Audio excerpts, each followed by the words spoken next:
Today's episode is brought to you by Taft Law and its Franchise Advance program, a one-of-a-kind program developed by your host, Josh Brown, to help entrepreneurs assess, convert, and grow your business the right way through sound franchise structures.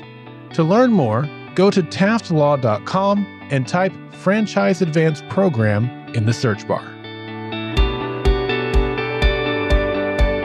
If you think like, act like, or are trying to grow like a franchise, then the Franchise Euphoria podcast is for you. Hello and welcome everybody. Josh Brown here, and I created this podcast for one main goal: to help people who are trying to grow their business through franchising or franchise-like structures to do it the right way. I've been practicing law now as a franchise lawyer for many, many years, and I've seen it done the right way and the wrong way. And this podcast is not filled with a bunch of legal mumbo jumbo. Rather, I talk with real people, people who have been there, have done it, are doing it right now. And I also dive deep into specific topics related to franchising. So if this is of interest to you, you are at the right place. Enjoy. Welcome back to Franchise Euphoria. I am thrilled to have on Michelle Waits, who is the Chief Marketing Officer for Biggby Coffee. How you doing, Michelle? I'm just fine, Josh. Thank you. Well, so Biggby Coffee. I mean, I think most people are familiar with it. It's got a good name brand out there, and it says what it does, obviously, in its name. So that's great.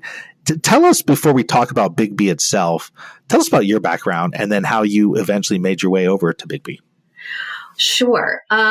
So I've been doing marketing now for over 20 years, and I started in the CPG business. So I was working on grocery products, and then switched over to work at Starbucks.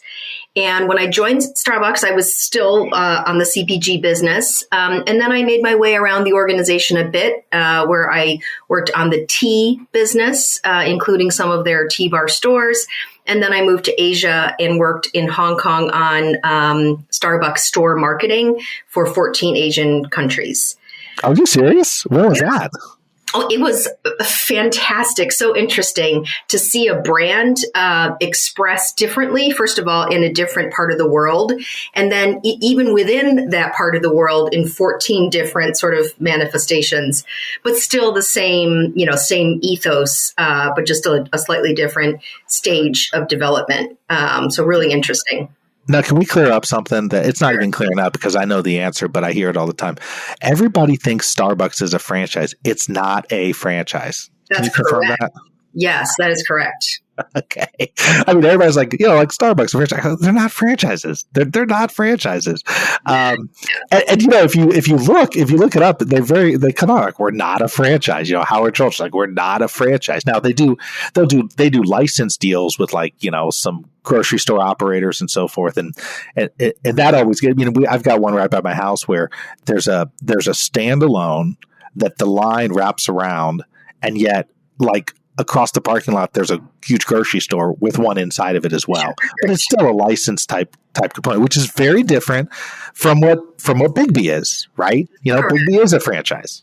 That's correct. And frankly, that's been part of my learning curve. We'll talk about that because, obviously you had how long were you at Starbucks for? I was there for 12 years. Okay, so you're there for a good period of time. So, and I got to imagine, 12 years, you probably saw an incredible amount of growth. Yes. Starbucks grew not only within the U.S., but also overseas at a super accelerated pace. And just, if you don't mind me just adding a little point about franchise and license, in Asia, we actually had a lot of different relationships with big companies, but they were joint ventures or they were license agreements, not franchise agreements. So sometimes that gets confusing as well. But that was the case there.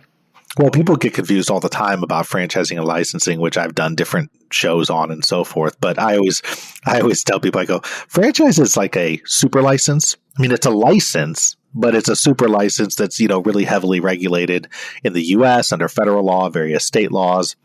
And then it's regulated, to varying degrees internationally as well. I got to imagine what's sort of interesting, right? You come from, Starbucks over to Biggby. You mentioned, briefly sort of that learning curve. Talk a little bit about like some actual experiences or examples where you kind of experienced that learning curve in dealing with the franchise model versus just more of a corporate or license model. Sure. Well, first off, to grow your footprint, you need to recruit and attract new franchise owners. And I think that's what got me to really understand deeply that a franchise owner is a small business person. And actually, through the Biggby Coffee model, you are supporting and you are sort of accelerating the growth of small businesses in America, which I'm very proud of. And I think I sort of missed that in the whole coffee part of the world. So that was my first aha. I think a second aha. Pause there for 1 second, because I really want to highlight that. Yeah. Here's another. You're hitting on my pet peeves. Not you saying this, but my pet peeves. People will say like, hey, I don't want to go to this franchise because I want to buy local. And I go, you are buying local. Yes. You are. Like, that's the very definition of buying local. In fact, oftentimes when you're going to the place that's not the franchise, you're not buying local because it's corporate and their corporate headquarters might be in Ohio and you're in Indiana, and most of the money's going out of the state. Whereas if you're a Biggby franchisee in Indiana, everything's staying in the state outside of your royalties and other fees that go back to the franchisor. I always want to, that's like such a pet peeve of mine, because it's just so, I don't know how that got to be such a misnomer, but people think franchise, national brand, not local. And it's 100% local because the operator, the owner, lives there. Yeah. And I'm sorry to sort of lean into the pet peeve a little bit, but honestly, I'm right with you, because that was not only eye-opening, but it was also really inspirational to me. I think the confusion might come from a brand. And when people see a brand, they believe it's corporate in nature, which I totally get, because you want consistency, right, in how you present yourself. But I think that's the beauty of the franchise model is you have hundreds, in some cases, thousands of small business owners who are contributing back to their communities. And I think when we're doing this right, we are certainly, mandating some sort of consistency in the brand, but you're enabling some local tailoring and certainly some, community outreach and really strong community efforts.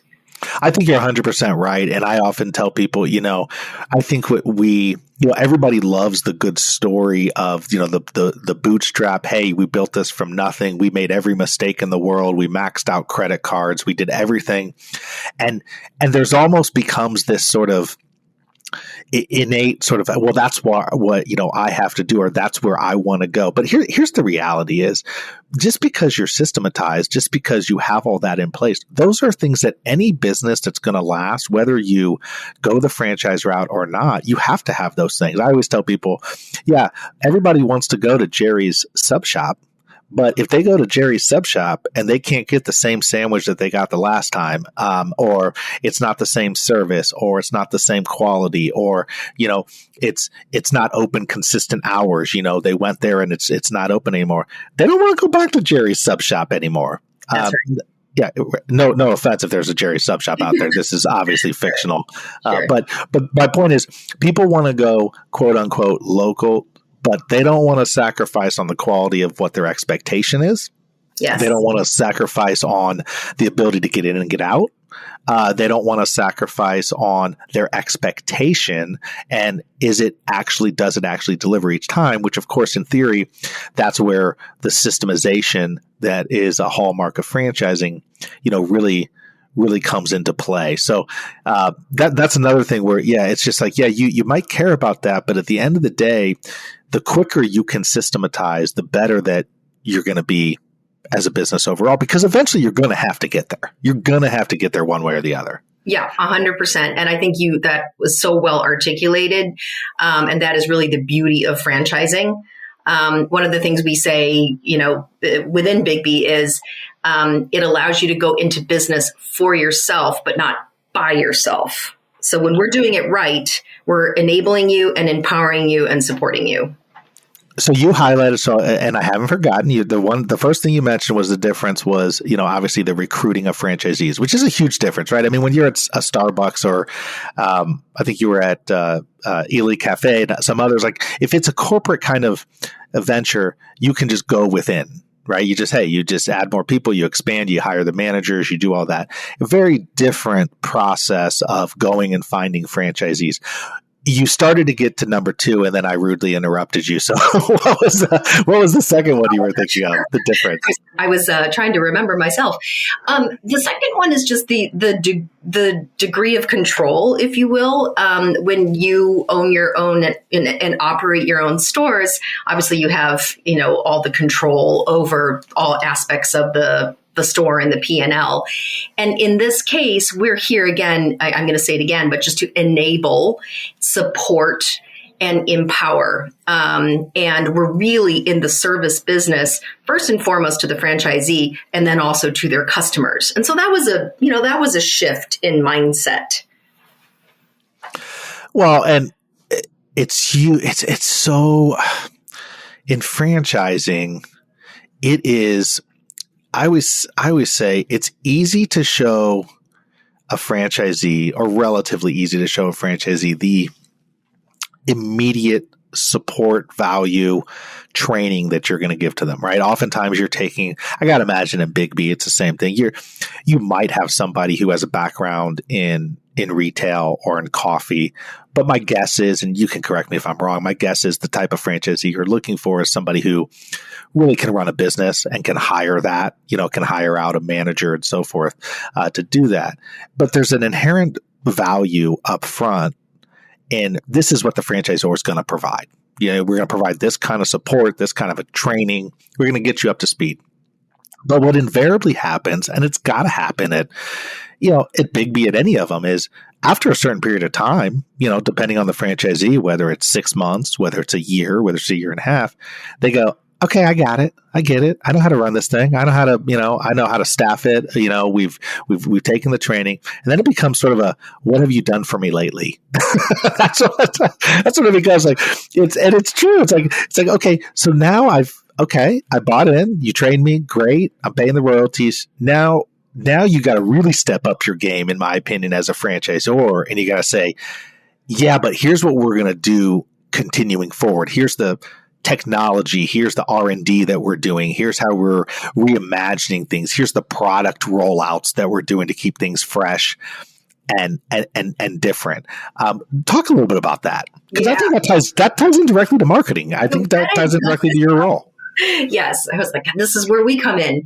And this is where I think there's a little more similarity between the franchisor's role and when you are running your own stores, which is really to drive growth. And, there's lots of levers that you can pull. You mentioned a couple of them. I think product innovation is certainly a huge area where that's often best done centrally, because we're looking at consumer trends, because we're looking at competitors, because we have the staff and the resources to vet and to test new products. And so, calendarizing them, having the right pace of innovation, having the right type of innovation, and making sure that it sticks with a consumer is really our primary role in that sense. Other things that we do is, we were there to drive traffic through activation and events and other things that just make it more interesting to walk into a Biggby versus some of our competitors. And those are things like, happy hours or tasting events, or when we have our baristas at local stores come up with a new and different or favorite beverage. This is when local store marketing and community efforts can also really play a strong role. So our job for corporate is to be building the brand and creating these sort of large promotions and product innovation, and making room for the local stores to do their thing with the community. I got to imagine too, your role ties in as well into when you were talking about different events, grand openings, right? I mean, how talk a little bit about that, because grand openings are huge for any franchise, and nowadays, there's always a huge component nowadays of social media, digital marketing, making sure that those people within, a 3 to 5 mile radius or whatever the radius is of that store, know about it. It tied in, I think, with some traditional still, you got the signage. You might have, the person dancing on the street who's dressed up as, I don't know, a coffee bean or something. I have no idea. Something like that, right? I mean, you got the stuff when people are just driving by that kind of attracts them, combined with the digital and social.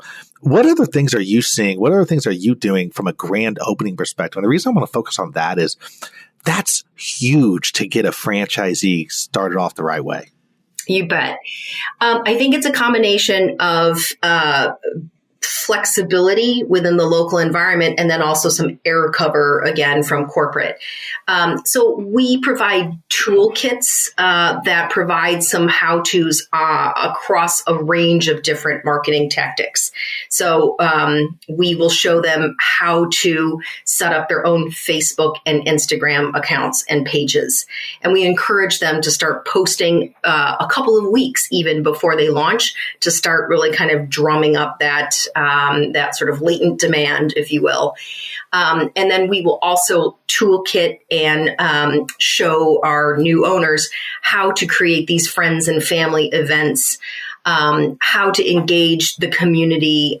We have some ideas for the first week after they open, giving out free coffee, doing what we call drink drops, which is going to local businesses in the area and either offering coffee, physical coffee, or, a coupon to come in for a free coffee.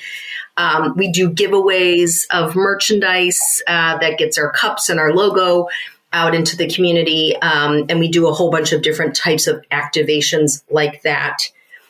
In addition, we also encourage signups onto our loyalty program, because the faster we can get customers to engage with us digitally, the more stories we can tell them, the more we can stay connected, even when they're not in our stores. And then I think the last, piece in all of this is, especially in new and emerging markets, people don't know Biggby the way that they may in the home market of Michigan. So digital media has given us such a great and efficient and really targetable way to reach the right people within a radius of the stores.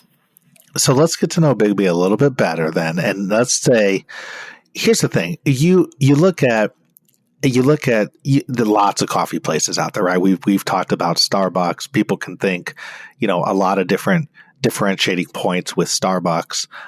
One thing was funny. I interviewed years ago a guy who said to me, "Do you think Starbucks is a coffee company?" I said, "Well, yeah, they are a coffee company." He goes, "No, they're a milk company.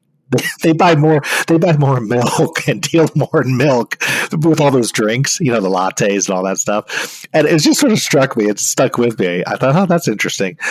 But the point is like, in your world with Biggby, what is it that differentiates? I mean, there's probably several things, but what is it that really differentiates Biggby from the other competitors out there? That you hope that somebody who thinks, "Oh, I'm going to Biggby because of this."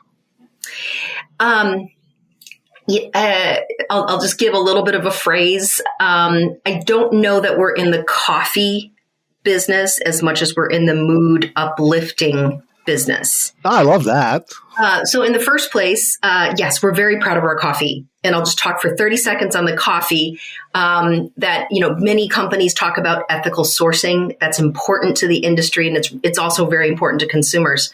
What we're proud of is that we go one step further, which is we establish direct relationships with the farmer. So we buy directly from the farmer. And by the end of this year, a big percentage of the coffee that we serve will come from these direct farm relationships. And in the next 5 years, we aspire to get to 100% of our coffee is literally sourced by a handshake between a farmer and one of our founders. So that we're very proud of. But when we talk about the mood uplifting, the stated purpose of Biggby Coffee is to help you in building a life you love. And that is an obvious message directly to franchise owners. But it's also a very clear message to employees of Biggby Coffee that culture and how we do business, how we treat each other, how we treat the earth is as important as our dollar sales.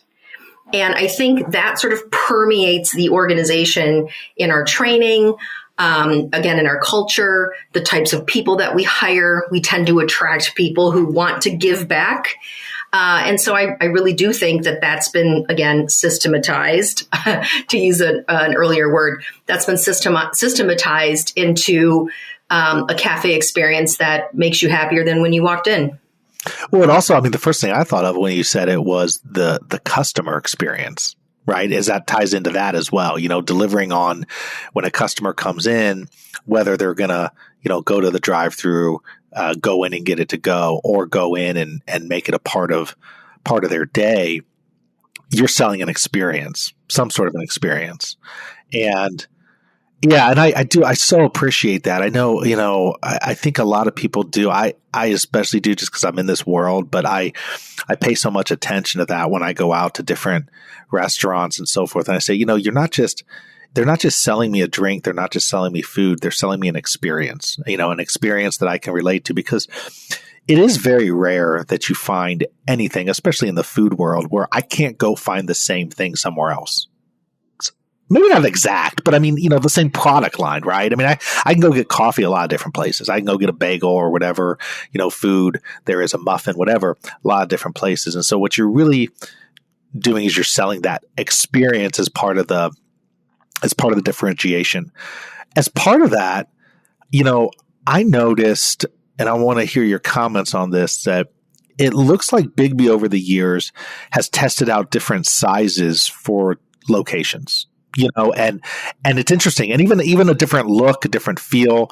I want to say, and maybe I'm wrong on this, but I want to say from years past, there was maybe a slightly bigger footprint, or maybe it's the same or similar size, just reconfigured in a different way. Can you talk about that? I can tell you that there's a couple of factors influencing our footprints. I think the first one is we are always trying to figure out what is the most efficient way to serve the customer without increasing build-out cost, so that we can keep this a really manageable model for our franchisees. So I think we're always trying to sharpen our pencil on that without denigrating the customer experience. So that's a tricky balance. I think COVID, of course, really got people comfortable with this idea of convenience and the drive-through. And so, of course, we have shifted our model so that there are more drive-through stores than we had in the past. As you probably know, we also have some hybrid models where there's both a drive-through and a lobby. And depending on the part of the country, depending on the sort of population density, different models are more effective.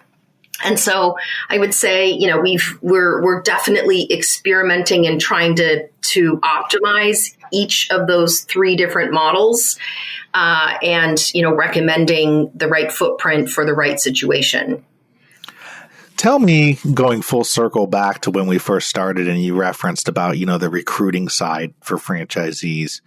Tell me, what type of a franchisee is Biggby looking for? I mean, are you looking for a single unit operator? Are you looking for multi-unit operators? And then in addition to that, is there a good type of a fit, a background of some sort that you guys are looking for sort of the ideal franchisee? Yeah, I don't think we are specifically looking to bring in multi-unit operators. We have a lot of success with first-time franchisees, first-time franchise owners, and then we hope that they become successful enough where they want to become multi-unit operators. but maybe if I talk to the profile a little bit, that'll also make that clear. We are definitely looking for someone who, number one, really relates to and sort of supports our value system. We are looking for folks who may be leaving their careers. Maybe they're leaving an education career. Maybe they're leaving healthcare, but they really want to serve people still. And they've sort of been in the people business for a long time. This is just a different application of that business. We've had a lot of success with veterans coming in and starting a business again in their local communities. So really, it's about hard work. It's about people who see owning their own business as a higher calling, and people who love other people, and are really willing to roll up their sleeves and put in the effort. So I just have a couple more questions for you before we go, but this is really a big one for me, and I think a lot of people listening will be curious your response to it.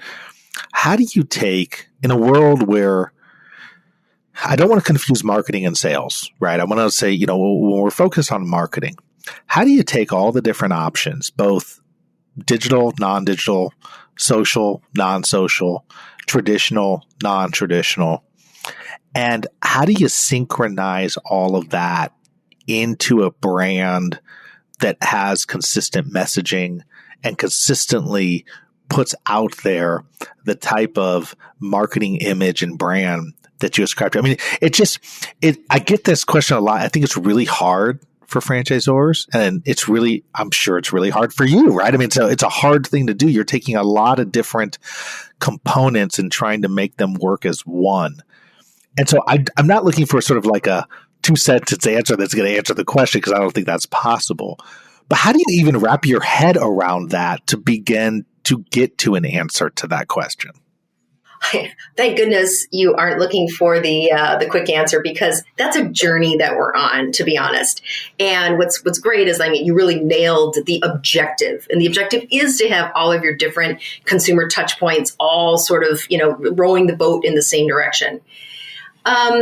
What I'd say is this. What we're aspiring to is to have a common understanding of what we stand for as a brand. Now, I described to you our purpose and this idea of building a life you love, and the culture that we're trying to create and then scale. We talked about farm direct. We talked about mood uplifting. Those are lots of different things, right? That all makes us who we are. But like many brands, we are working with an outside agency expert to help us really refine that. And then that creates the common language that we all talk about. And so every one of our 350 stores and their employees are saying the same thing when we're talking to customers. And then that also becomes the heartbeat of our calendar of promotions in our stores. It then becomes the heartbeat of our social content. It becomes the heartbeat of the store and the marketing and the assets and everything that we sort of, put in the stores as marketing. When you have that really strong sense of yourself as a brand, it should then emanate out. And so, certainly we're on that journey right now. So if I talk to you a couple years from now, ideally in your world, where will Biggby be? Not just store-wide. I mean, you guys 350, obviously you're looking to grow. How fast you grow depends on a lot of factors. But in terms of the brand and in terms of the market opportunity that's there, where are you hopeful that it'll be in a couple years from now? Well, we do have a clearly articulated goal of scaling to $1 billion over the next 5 years. But rather than just the number, like the sales number on that, I think what we're really hoping is that in the process of doing that, we will have really scaled our purpose. We will have scaled this idea of improving workplace culture. And a prerequisite, I think, of that sort of growth is I would love for people around the country to have and be able to articulate clearly what Biggby Coffee stands for and how it is different. And if we're able to do that, I think we will have really accomplished a lot of what we're trying to do. So if you want to learn more about Biggby, you can go to Biggby.com, and that's BIGGBY.com. Any other places, Michelle, that people should go to learn about whether it's the franchise opportunity or just the brand itself? If you are interested in being a franchisee, we welcome you to come to BiggbyFranchise.com. That will also give you some great information about what it's like to be an owner. Thank you so much for coming on. I can tell you got a wealth of experience and obviously bring a whole tremendous amount to the table for Biggby. And I just appreciate you coming on and sharing it a little bit. It's one of those things in franchising where, marketing infiltrates every aspect of a business, whether it's a franchise or not.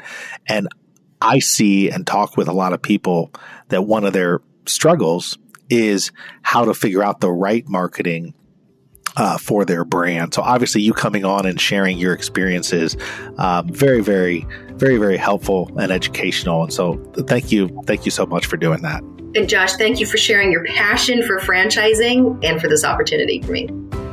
Thank you so much for tuning into another episode of Franchise Euphoria. If you enjoyed it, please head over to Apple Podcasts and leave a rating and review. It really helps to get this show out to more and more people. Also, if you have any questions, have ideas for guests or topics, please email me, josh@indyfranchiselaw.com. That's Josh at indyfranchiselaw.com.